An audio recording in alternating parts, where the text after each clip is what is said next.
What's up, guys? Welcome to this podcast. My name is Salman Ali at Salman Ali NBA on Twitter. So it's going to be just me today, but I promise you we have a jam-packed show. But first, I should probably explain what's going on here.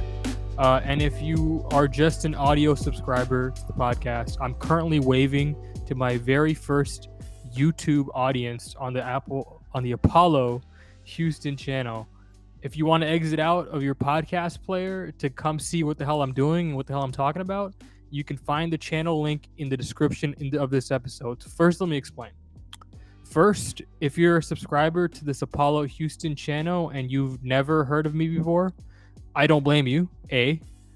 B, my name is Salman Ali. I independently cover the Houston Rockets for Red Nation Hoops. That is an email newsletter as well as a podcast. I've been covering the Rockets in some way, shape, or form for the better half of a decade. The podcast you're actually listening to right now has existed for 7 years alone in an audio-only format. Hello, it's nice to meet you. Secondly, if you're a longtime subscriber to this podcast, let me explain what's going on. So I am partnering with longtime friend Taylor Pate and my good friends over at Apollo Houston to produce video content. We've kind of hinted that something was coming for about a month now. We've partnered up for an NBA draft special. Hopefully, you guys got a chance to go check that out on Twitch. I've shown up to multiple Apollo events and got to meet a bunch of awesome Rockets fans. So this has been in the works for a while. If all goes well, the Red Nation Hoops podcast will appear in video form every week on this YouTube channel forever, hopefully, Shout out to super producer Josh who's on the ones and twos, by the way. He actually helped produce the draft special, and I got a chance to meet him, got a chance to meet everybody at Apollo. The HQ, by the way, over there is really nice. They got a really professional operation going there. So now that that's all out of the way, let's get this show started, shall we? I'm going to take a small break, and then I'll be right back. Okay, so I want to explain my absence from podcasts in the past few weeks, and the explanation is actually that I haven't been absent from podcasting. I recorded a couple episodes with guests. They were both not suitable for upload for one reason or another, so I didn't upload them. And now I'm back. I can get back to my normal once a week upload schedule as we fast approach the 250th episode of Red Nation Hoops. I'm so excited for that episode. So let's get this moving. I haven't really gotten a chance to talk about the draft or share my thoughts on it, in particular about the Rockets on this platform. I know that it was a while ago, but I do want to talk about it. By the way, if you see me looking over, it's because I have my notes right here. Normally, they're in digital format, but now that it's video, I can't be looking down like this as I talk into the microphone because that makes for terrible video. So the best I can do is just look over right here on my digital notes. I'm having to advance a little bit, but that's just to explain why I keep looking over.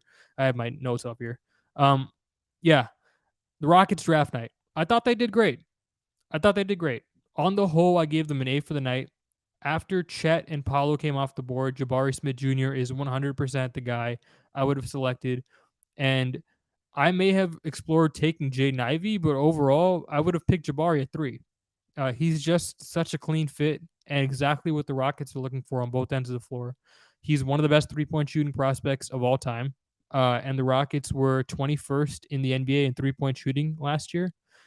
He's a versatile defender that you can slot right in next to Alperen Şengün, and you don't have to worry about the fit.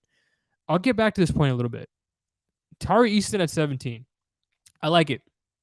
I may have swung for the fences and gone for someone like Malachi Branham, but overall, Easton is again an awesome fit for the Rockets on the wings.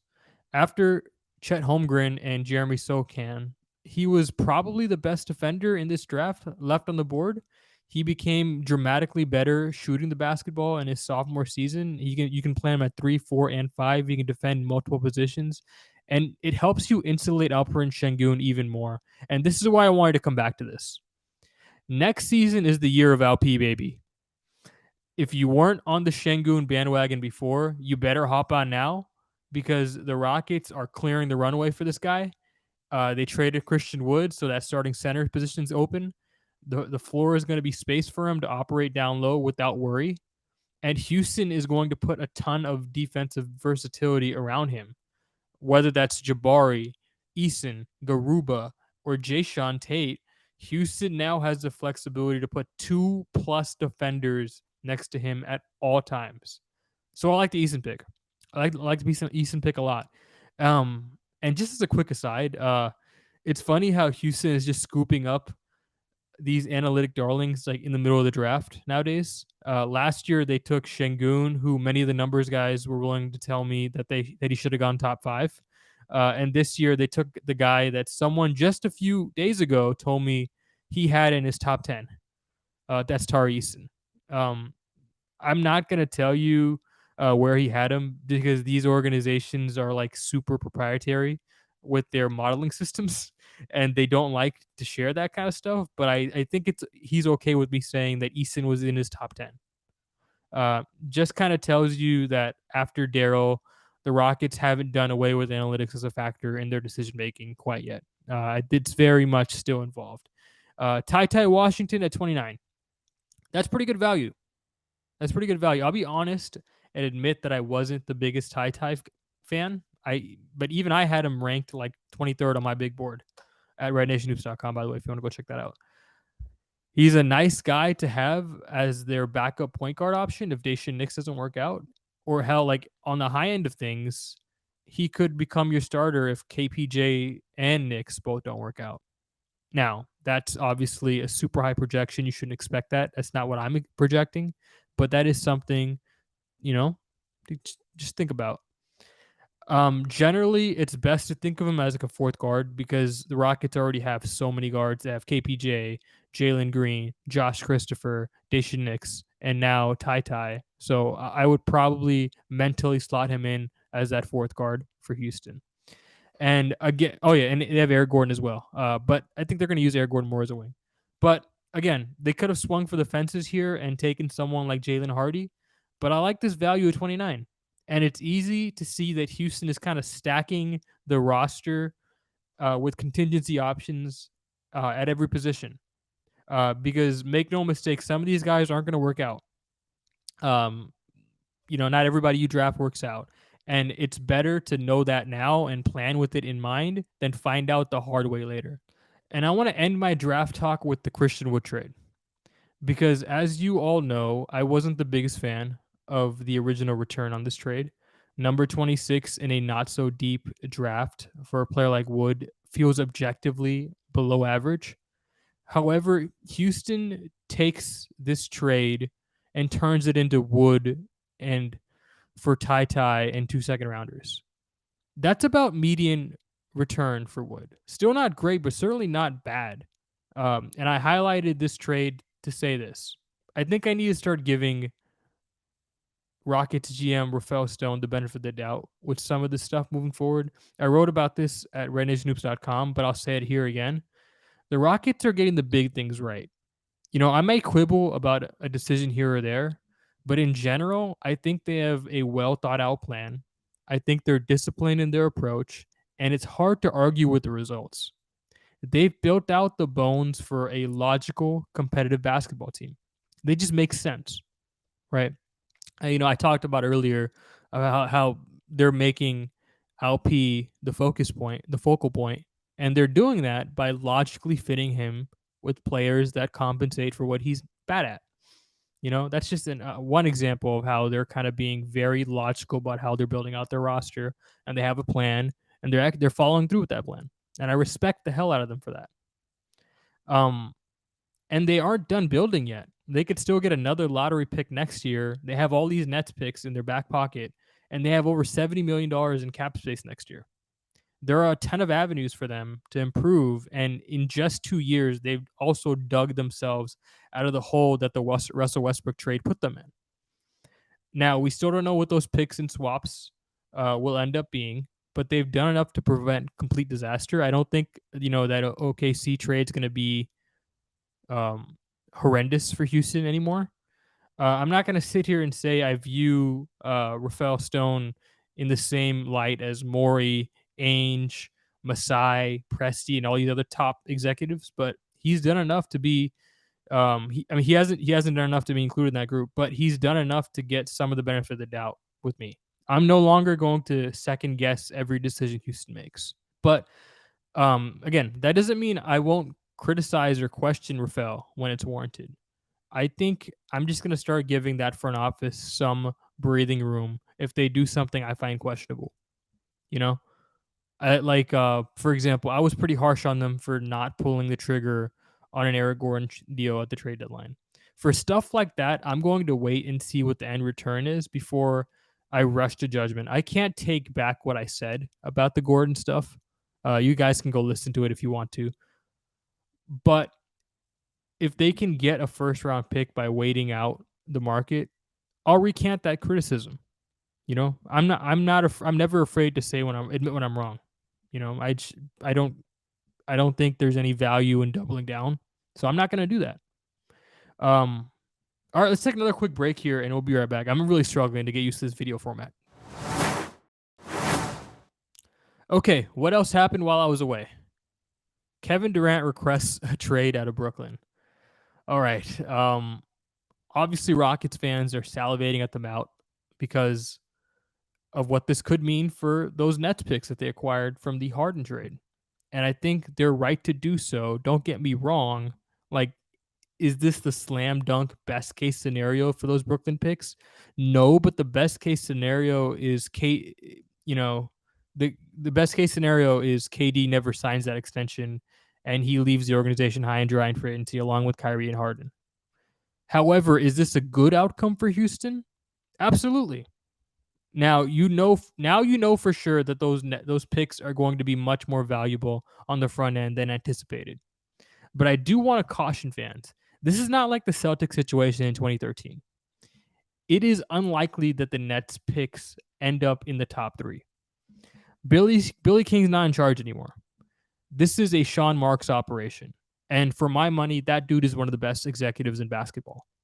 Despite all the mistakes the organization has made this year, Brooklyn also has KD, Kyrie, and Ben Simmons under contract, meaning they can just flip those dudes for assets and get a return back.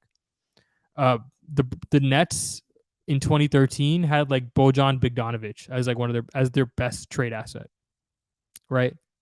Totally different situation. Completely empty cupboard there with no avenue to restock. Where slightly empty cupboard here with avenues to restock. So they're going to restock that cupboard with draft picks, good young players, and they have no incentive to bottom out. And that's the key point.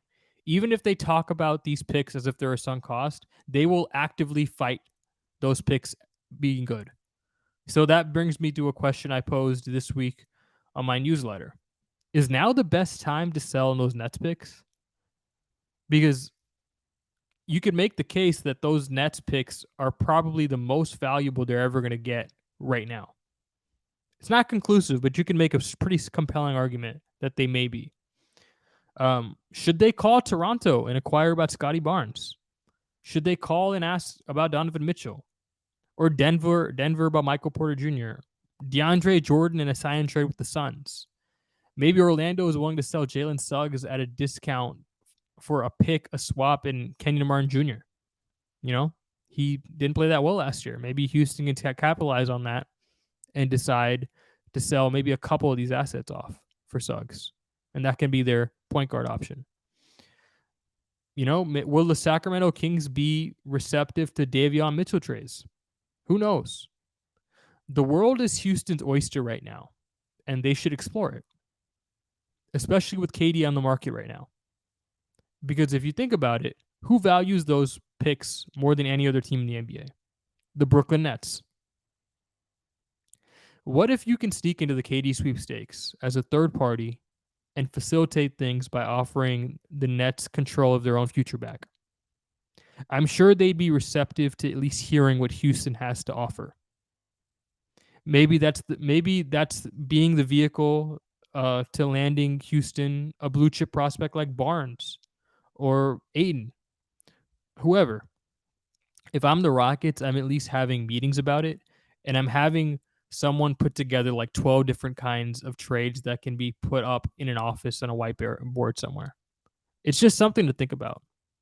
You know, to think that this is the same situation as Boston in 2013. I think that's naive.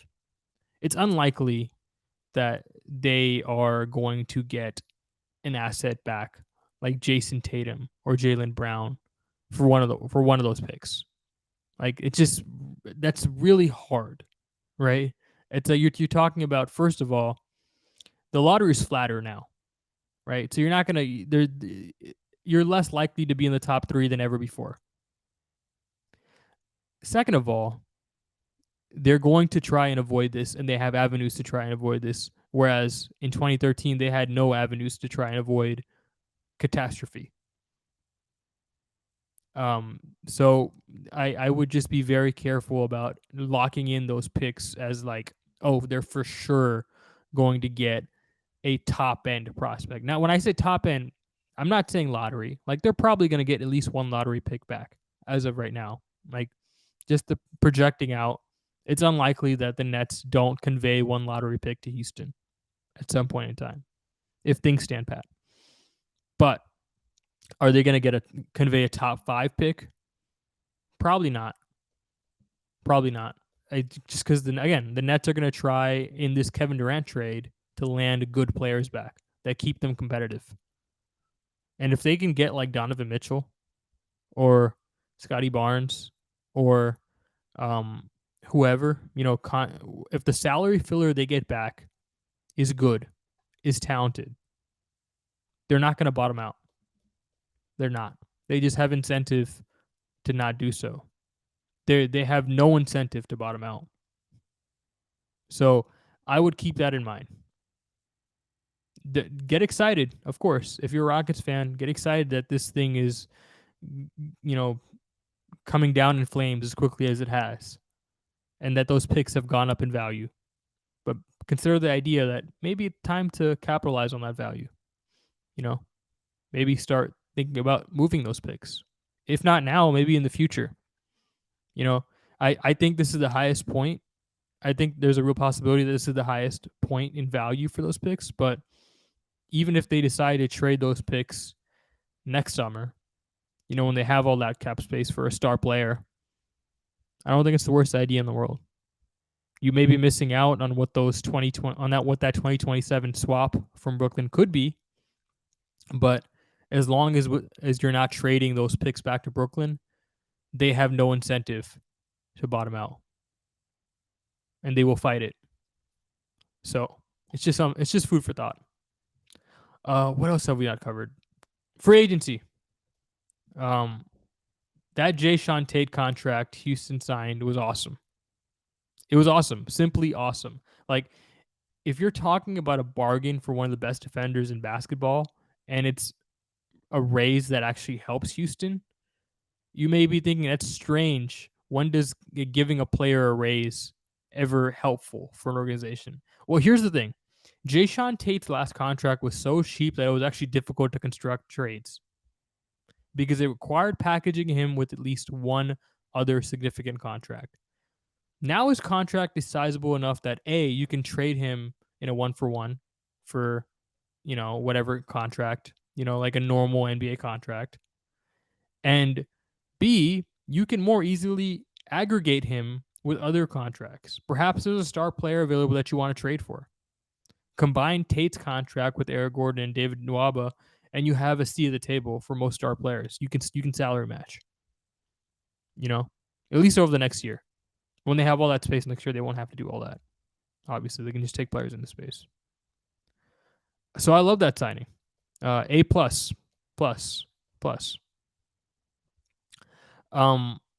Unless there's an intriguing young player that they want to bet on right now, I think standing pat would be the smart move for Houston.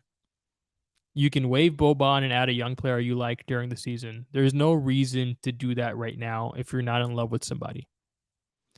I'll talk about what's going on like in Summer League next week with the guest because I know that's what everybody's talking about. I want to get a more conclusive sample size. If you want to hear my thoughts, I'm tweeting about it during the games, right?